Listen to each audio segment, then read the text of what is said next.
நடிகர் திலகம் சிவாஜி கணேசன் அவர்கள் திரையுலகில் தனக்கு அடுத்த தலைமுறை நடிகர்களில் ரஜினிகாந்தின் மீது மிகுந்த அன்பும் மரியாதையும் கொண்டவர். ரஜினியை தனது தம்பியாகவே கருதியவர். ரஜினியின் ஸ்டைல் மற்றும் நடிப்பை ரசித்து பார்க்கும் சிவாஜிக்கு மிகவும் பிடித்த, அவர் மீண்டும் மீண்டும் பார்த்து வியந்த ஒரு திரைப்படம் உண்டு. அந்த படம் குறித்த சுவாரஸ்யமான தகவல்களை கட்டுரையாக காண்போம். மகேந்திரன் இயக்கத்தில் 1978ஆம் ஆண்டு வெளியான திரைப்படம் முள்ளும் மலரும். இதில் ரஜினிகாந்த் காளி என்ற கதாபாத்திரத்தில் நடித்திருப்பார். வழக்கமான ரஜினி படங்களில் இருக்கும் அதிரடி சண்டைகள், பஞ்ச் வசனங்கள் இதில் இருக்காது. மாறாக ஒரு முரட்டுத்தனமான அண்ணனின் பாசம், கோபம், இயலாமை ஆகியவையை ரஜினி மிகச் சிறப்பாக வெளிப்படுத்தியிருப்பார்.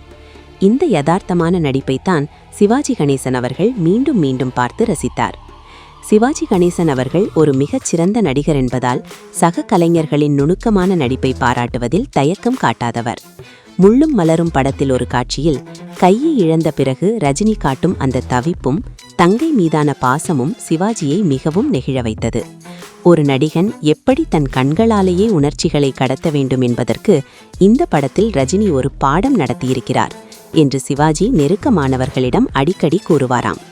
ஒவ்வொரு காட்சியையும் உற்று கவனித்து ரஜினியின் உடல் மொழியை உருகி உருகி ரசிப்பாராம் நடிகர் திலகம். ஒருமுறை சிவாஜி கணேசன் அவர்கள் ரஜினியை நேரில் சந்தித்தபோது, படம் ரொம்ப பிரமாதம்பா, நீ ஒரு சிறந்த நடிகன்னு நிரூபிச்சிட்ட என்று மனதார பாராட்டினார். திரையுலகின் ஜாம்பவானான சிவாஜியிடமிருந்து வந்த இந்த பாராட்டு ரஜினிக்கு அந்த ஆண்டின் சிறந்த நடிகருக்கான விருதை விட மேலானதாக அமைந்தது. ரஜினியின் கெரியரில் ஒரு திருப்பு முனையாக அமைந்த இந்த படம் சிவாஜியின் ஃபேவரட் லிஸ்டில் எப்போதும் முதலிடத்தில் இருந்தது.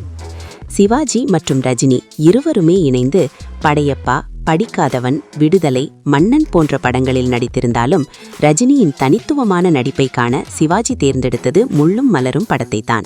ஒரு கலைஞன் மற்றொரு கலைஞனின் திறமையை எந்தவித பொறாமையும் இன்றி ரசிப்பதற்கும் பாராட்டுவதற்கும் இந்த நிகழ்வு ஒரு மிகச்சிறந்த எடுத்துக்காட்டு.